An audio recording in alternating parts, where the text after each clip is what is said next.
ተናስተልን ተመልካቾች ከትግራይ ቴሌቪዥን የሚተላለፍ የአማርኛ ቋንቋ ዜናችን አሁን ጀምሯል።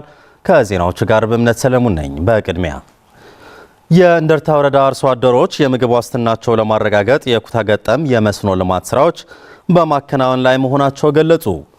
በወረዳው እየተከናወኑ ከሚገኙ የልማት ስራዎች ምርት ወደ ገበያ ለማቅረብ የትራንስፖርት ችግር እንዳለ አርሶ አደሮቹ ገልጸው የሚመለከታቸው አካላት መፍትሄ እንዲሰጧቸው ጥሪ አቅርበዋል።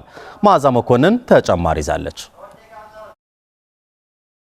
የእንደርታ ወረዳ የስራ ኃላፊዎች በወረዳው አማኒት ቀበሌ ልዩ ስሙ ሰገነት በተባለው ቦታ በመገኘት እየተከናወኑ ያሉ ኩታ ገጠም የመስኖ ልማት ስራዎችን ጎብኝተዋል። በቆሎ በመዝራት በመስኖ ልማት የተሳተፉ አርሶ አደሮች የምግብ ዋስትናቸው ለማረጋገጥ የመስኖ ልማት ስራ አስተዋጽኦ የጎላ መሆኑ ገልጸዋል። መራሒት ራያ 4 ደቂ አንስትዮ ቤተሰብ አስተዳዳሪ ነኝ። 4 ሴት ልጆች አሉኝ። ሁለቱም ተማሪዎች ናቸው። ጥሩ ኑሮ ነው እየኖርኩኝ ያለሁት። ከገበያ የምገዛው የለም፣ ከራሴ ነው የምጠቀመው። ለባለ ለርሴ ኸሊ የምስደቀይ ወለውን ህምሪያ በምግብ ራሴንና ቤተሰቦችን እያስተዳድርኩኝ ነው። ልጆችም እያስተማርኩኝ ነው እና በመስኖ ልማት ጥሩ ኑሮ እየኖርን ነው። ጣሚ ለናም ጽቡቅ ከሻዓት ግን በመስኖ አልምተን ጥሩ ምርት እያስገባን ከራሳችን አልፎ እንስሳቱም እየተመገቡ ነው። ወጣቱም በመስኖ ልማት እንዲሰማራ በር ከፍቷል። አርሶ አደሮቹ አሁን እያለሙት ያለው በቆሎ ብቻ መሆኑና ፍላጎታቸው ግን ሁሉም አይነት አዝርዕት መዝራት መሆኑን ገልጸው ሆኖም ግን በቀበሌው የትራንስፖርት አገልግሎት ምቹ አለመሆኑ ተከትሎ ምርት አምርተው ለገበያ ለማቅረብ አዳጋች እንደሆነባቸው አክለዋል። አውዝን ሽላርህ ግዛው ጥቅሜን በይ በቆሎ ለራሳችን እንጂ ወደ ገበያ አውጥተን ለመሸጥ ገበያው አጥጋቢ አይደለም። ሌሎች አዝርዕትና ፍራፍሬ እንዳንተክልም ወደ ገበያ ለማውጣት የትራንስፖርት ችግር ስላለ ከባድ ነው። እንደርታ ወረዳ ኢኮኖሚ ዘርፍ አስተባባሪ አቶ አለማት ኃይሉና የወረዳው አስተዳዳሪ አቶ ብርሃን ዮሐንስ እንደገለጹት የሚታዩ ችግሮች ደረጃ በደረጃ ለመፍታት ጥረት እንደሚደረግ ተናግረዋል። አሞስኑ አህመልቲና እንደግፍ አውዚ ግን ታይኔ መሻሐሪ መስኖ ላይ አትክልት እንድንተክል ነው የምንደገፈው። እዚህ ያለማኑ ያለነው በቆሎ ነው።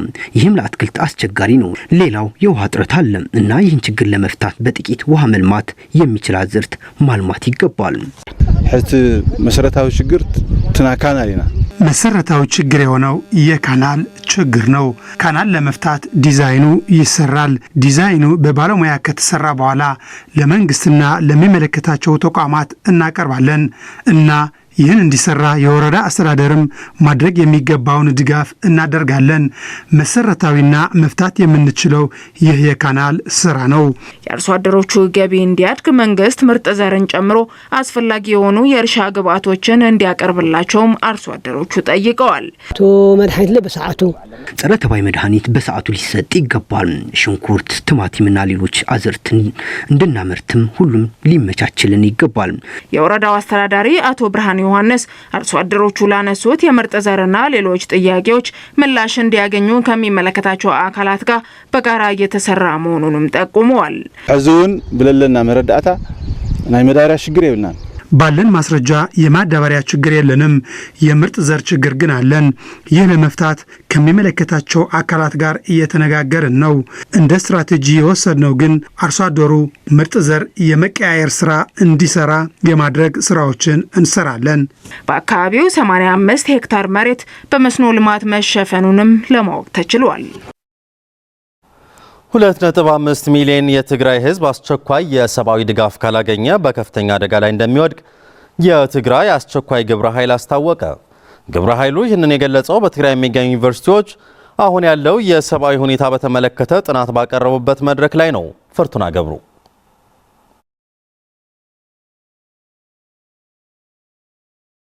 የትግራይ ህዝብ ጦርነት ባስከተለው ቀውስ መጠነ ሰፊ ጉዳቶችን እያስተናገደ ነው።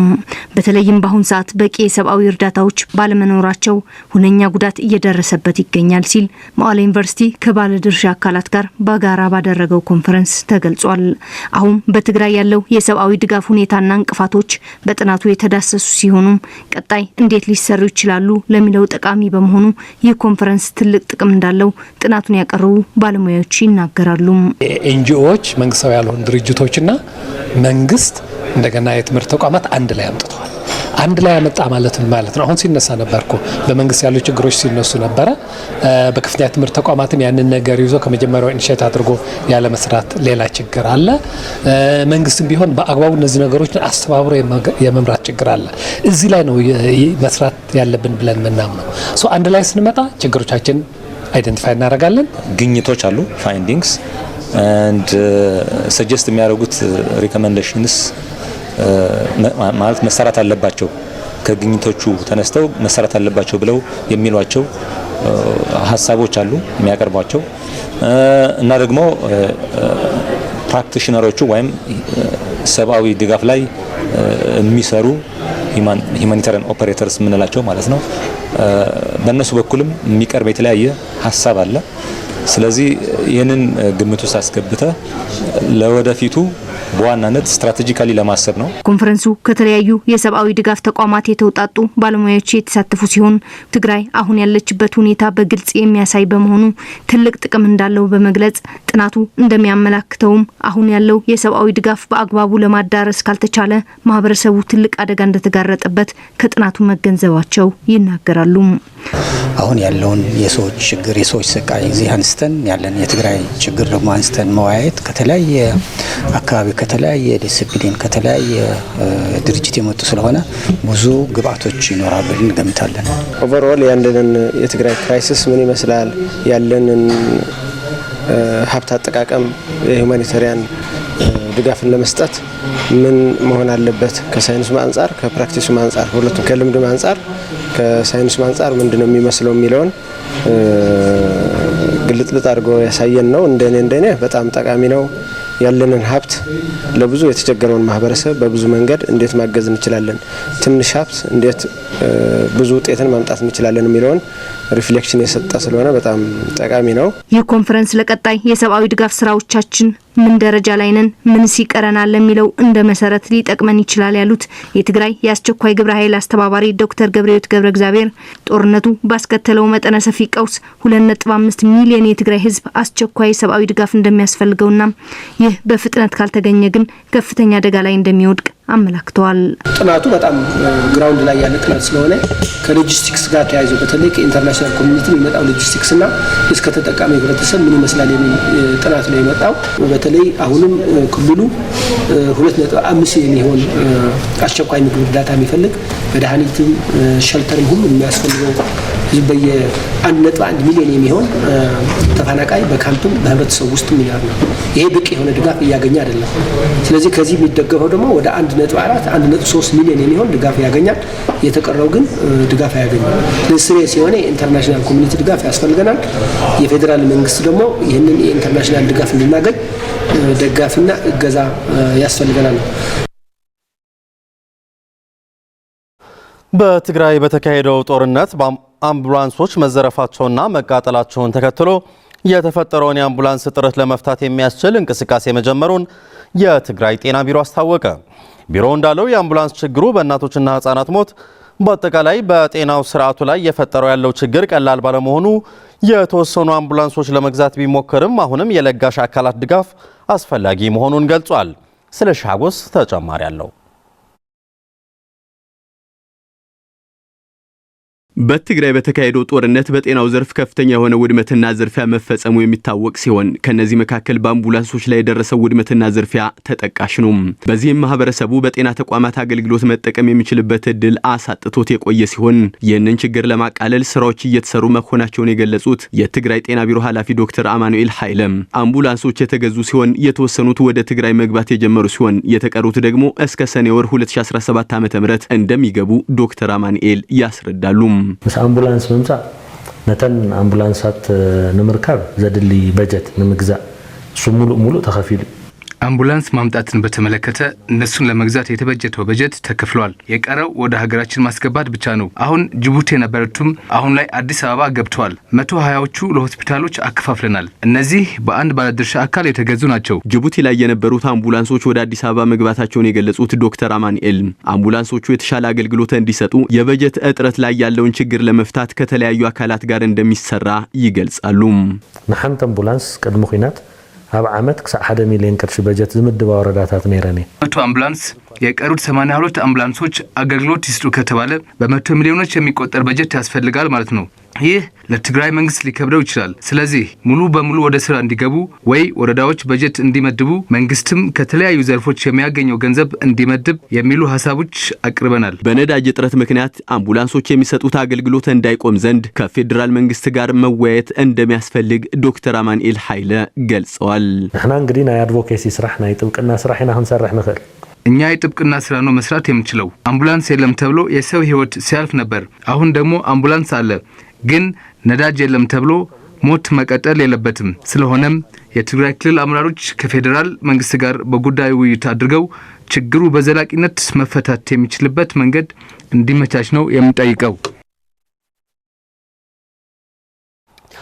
አዲስ ሊቀ ጳጳስ ለመምረጥ ከመላው ዓለም ተወጣጥቶ በቫቲካን የተሰበሰቡት 132 ካርዲናሎች በሁለት ቀናት ውስጥ ምርጫቸውን አጠናቀዋል።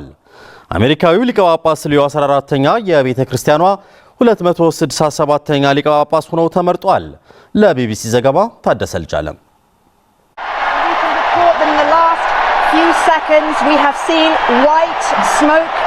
billowing out of the Sistine Chapel chimney. This is breaking news. We have a new pope.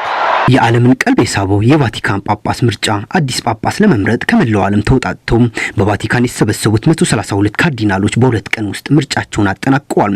አሜሪካዊ ሊቀ ጳጳስ ሊዮ 14ኛ ቤተክርስቲያኗ 267ኛ ጳጳስ ሆነው ተመርጠዋል። በአሜሪካ ቺካጎ ተወልደው ያደጉት የ69 ዓመቱ ካርዲናል ሮበርት ፕሪቮስት ፖፕ ሊዮ ተብለው የካቶሊክ ቤተክርስቲያኗ ሊቀ ጳጳስ ሆነው ተመረጡ። ሊቀ ጳጳሱ ከእንግሊዘኛ በተጨማሪ ጣሊያንኛና ስፓኒሽኛ የሚናገሩ ሲሆን በተለያዩ ማህበራዊ አገልግሎቶች እንዲሁም አድማጭነታቸው ይጠቀሳሉ። ትናንት ከሰዓት በቫቲካን ቅዱስ ጴጥሮስ አደባባይ የተሰበሰበው ህዝብ የተመረጡ አዲስ ሊቀ ጳጳስ ማን መሆናቸው በይፋ ከመነገሩ በፊት ረጅም ህይወት ሊጳጳሳችን እያሉ ድምጹን ጮክ አድርጎ ደስታውን ሲገልጽ ነበር። የ69 ዓመቱ ሮበርት ፕሪቮስት 267ኛ ሊቀ ጳጳስ ሆነው ሲሾሙ መጠሪያቸው ሊዮ 14ኛ እንደሚሆን ተነግሯል። ምንም እንኳ አብዛኛው የአገልግሎት ዘመናቸው ያሳለፉት በላቲን አሜሪካ ቢሆንም የሮማ ካቶሊክ ቤተክርስቲያኗ ለመጀመሪያ ጊዜ አሜሪካው ሊቀ ጳጳስ መሾማ ነው። ሊቀ ጳጳስ ሊዮ 14ኛ ጳጳስናቸው ከመቀበላቸው በፊት በፔሩ በሚሽነርነት ለረጅም ዓመታት አገልግለዋል።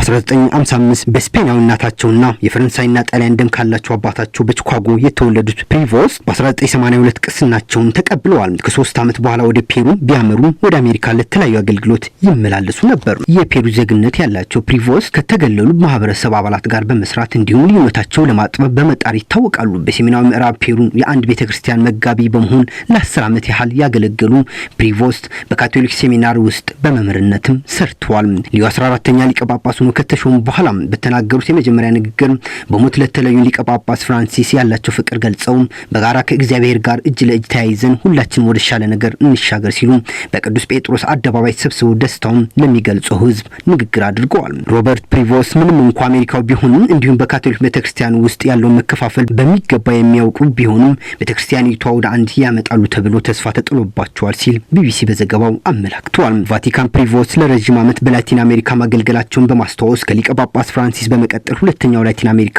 ሊቀ ጳጳስ ስትል ጠርታቸዋለች። ከቃል ወደ ተግባር የሚሸጋገርበት ጊዜ አሁን ነው ብለው ነበር። የሰው ልጅ ከአካባቢው ጋር የተናበበ ግንኙነት መመስረት እንዳለበት ያስተምራሉ። በቫቲካን የኤሌክትሪክ መኪናዎች ጥቅም እንዲውሉ እንዲሁም ከፀሐይ ብርሃን የሚገኝ ኃይል ስለመጠቀምም በመስበክ ይታወቃሉ። ሊቀ ጳጳስ ሊዮ 14ኛ ፍራንሲስ ሴቶች ወደ ጵጵስናው እንዲመጡ ለመጀመሪያ ጊዜ ውሳኔ የተላለፈበት ድጋፋቸውን ገልጸዋል።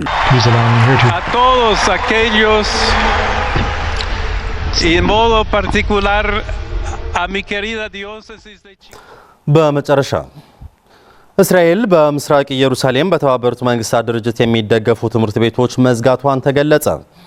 የታጠቁ የእስራኤል የደህንነት ኃይሎች በተባበሩት መንግስታት ድርጅት ለፍልስጤማውያን ስደተኞች የሚደግፉ 3 ትምህርት ቤቶችን እስራኤል በኃይል በያዘችው ምስራቅ ኢየሩሳሌም መዘጋታቸው ተገለጸ። በመቶዎች የሚቆጠሩ ፍልስጤማውያን ተማሪዎች ሐሙስ ዕለት ጠዋት ትምህርት እንደጀመሩ የእስራኤል የጸጥታ ኃይሎች ካስወጧቸው በኋላ ወደ ሹዓፋት የመጠለያ ጣቢያ እንዲሄዱ ተደርገዋል።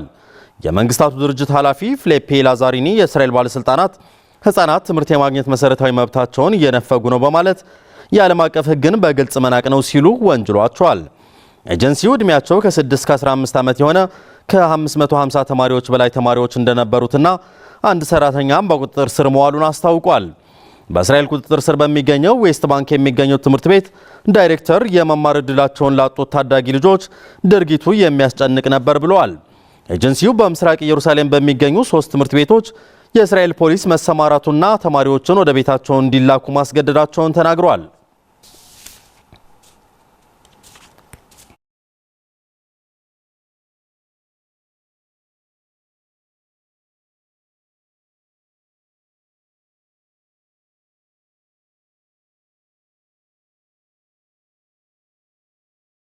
ቻችን አብቅተዋል። ስለተከታተላችሁ እናመሰግናለን። ሰላም